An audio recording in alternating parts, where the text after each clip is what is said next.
बहुत समय पहले की बात है। मालवा प्रदेश में एक पराक्रमी राजा शासन करता था, राजा विक्रमादित्य। वे न्यायप्रिय और प्रजावत्सल माने जाते थे।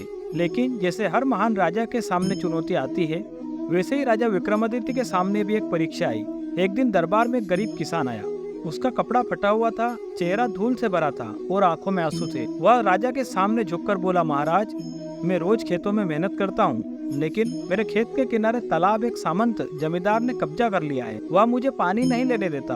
अब मेरी फसल सूख रही है, मेरा परिवार भूखा है, आप न्याय कीजिए। दरबार में सन्नाटा छा गया। सामंत बहुत शक्तिशाली था, राजकोष में दान भी करता था। सभी मंत्री सोच रहे थे कि शायद राजा चुप रहेंगे।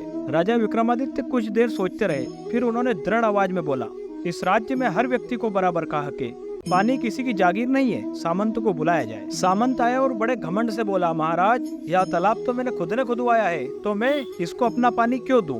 राजा ने शांत स्वर में कहा, सामंत जी, हाँ, तालाब तो आपने खुद ने खुदवाया है, लेकिन पानी प्रकृति का है, वह तुम्हारे अकेले का नहीं हो सकता। तालाब राज्य की जनता के लिए है। यह सुनकर सामंत नाराज हो गया और उसने कहा, यदि मैं पानी दूंगा तो मेरा परिवार भूखा मरेगा।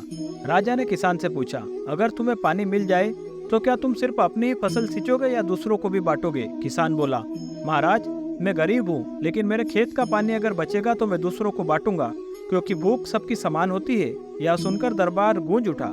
तब राजा विक्रमादित्य ने कहा, तालाब पर अब किसी व्यक्ति का अधिकार नहीं रहेगा। यह तालाब राज्य का होगा और इसका पानी सबको बराबर मिलेगा। सामंत जी को राज्य की ओर से इनाम और मुआवजा दोनों मिलेगा।